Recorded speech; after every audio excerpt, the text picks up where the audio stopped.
ये देखते हैं क्या क्वेश्चन दे रखा है हम लोगों को। The first ionization constant of H2S is 9.1 into 10⁻⁻8। Calculate concentration of HS negative ion in its 0.1 molar solution. If second dissociation constant of H2S is 1.2 into 10⁻⁻13, calculate concentration of S2 negative. देखो हम लोगों को concentration निकालनी है HS negative की और S2 negative की, और हम लोगों को दे क्या क्या रखा है, सेकंड डिसोसिएशन कांस्टेंट की वैल्यू दे रखी है H2S की, और फर्स्ट आयोनाइजेशन कांस्टेंट की। सबसे पहले तो हमारा काम क्या है, रिएक्शन लिखना। तो H2S किस में डिसोसिएट होगा, H पॉजिटिव में और HS नेगेटिव में। तो स्टार्टिंग में इनिशियल मोल हमारे पास कितने हैं, 0.1 दे रखे हैं, 0.1 हो गए। और प्रोडक्ट साइड में तो अभी 0 ही है, कुछ रिएक्ट ही नहीं किया, तो प्रोडक्ट साइड में तो 0 मोल है इसके।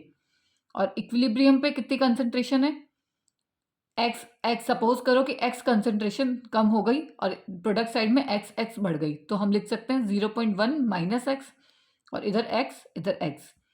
तो हम पहले फर्स्ट आयोनाइजेशन कांस्टेंट देखेंगे, Ka1 की वैल्यू क्या आएगा, प्रोडक्ट साइड H पॉजिटिव की कंसंट्रेशन, HS नेगेटिव की कंसंट्रेशन डिवाइडेड बाय H2S की कंसंट्रेशन कितनी होगी, x into x, x square divided by 0.1 minus x. अब माइनस एक्स ये इतना छोटी वैल्यू है तो हम इसको नेग्लेक्ट कर सकते हैं और नीचे सिर्फ 0.1 लिख सकते हैं। ठीक है, कि A1 की वैल्यू हम लोगों को गिवन है 9.1 इंटू 10⁻⁻8।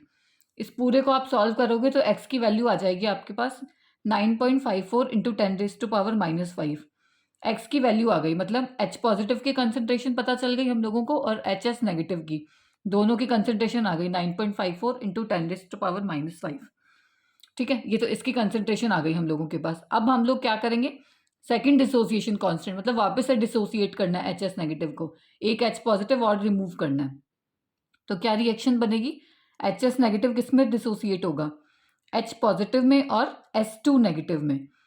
और अब देखो इनिशियल कंसंट्रेशन कितनी है HS नेगेटिव की, देखो अब ये जो हम लोगों ने कैलकुलेट करा, जो x की वैल्यू आई ना वही इसकी इनिशियल कंसंट्रेशन होगी 9.54 इंटू 10⁻⁻5। और H पॉजिटिव की भी कितनी होगी, सेम यही हो गई। और S2 नेगेटिव ये तो बना ही नहीं है, तो ये तो जीरो होगी।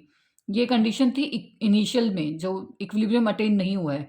और इक्विलिब्रियम के केस में क्या होगा, सपोज करो वही x वैल्यू कम हो गई और इन दोनों साइड में x बढ़ गई, तो 9.54 इंटू 10⁻⁻5 माइनस एक्स, इसमें इन प्रोडक्ट साइड में प्लस एक्स और ये एक्स। अब हम लोग Ka2 सेकेंड डिसोसिएशन कांस्टेंट की वैल्यू निकालेंगे। क्या फॉर्मूला, H पॉजिटिव की कंसंट्रेशन इंटू S2 नेगेटिव की concentration divided by HS negative की कंसंट्रेशन। Ka2 की वैल्यू आप लोगों को गिवन है 1.2 इंटू 10⁻⁻13। बाकी ये वैल्यूज आप लोग पुट कर दोगे, इसको कैलकुलेट, ये देखो ये कैंसिल हो जाएगा, 9.54 इंटू 10⁻⁻5 प्लस एक्स और नीचे है माइनस एक्स, तो ये तो कैंसिल हो गया। बाकी क्या बचा, एक्स की वैल्यू 1.2 इंटू 10⁻⁻13। ये एक्स आ गया, मतलब S2 नेगेटिव की कंसंट्रेशन भी आ गई हमारे पास 1.2 इंटू 10⁻⁻13। ये हम लोगों को निकालना था। तो इस तरह से हमें क्वेश्चन को अप्रोच करना होता है। एक बार आपको पता चल गया ना कि इस तरह से अप्रोच करना है तो आप इजीली कैलकुलेट कर सकते हो, फिर तो डायरेक्ट फॉर्मूला ही अप्लाई करना होता है।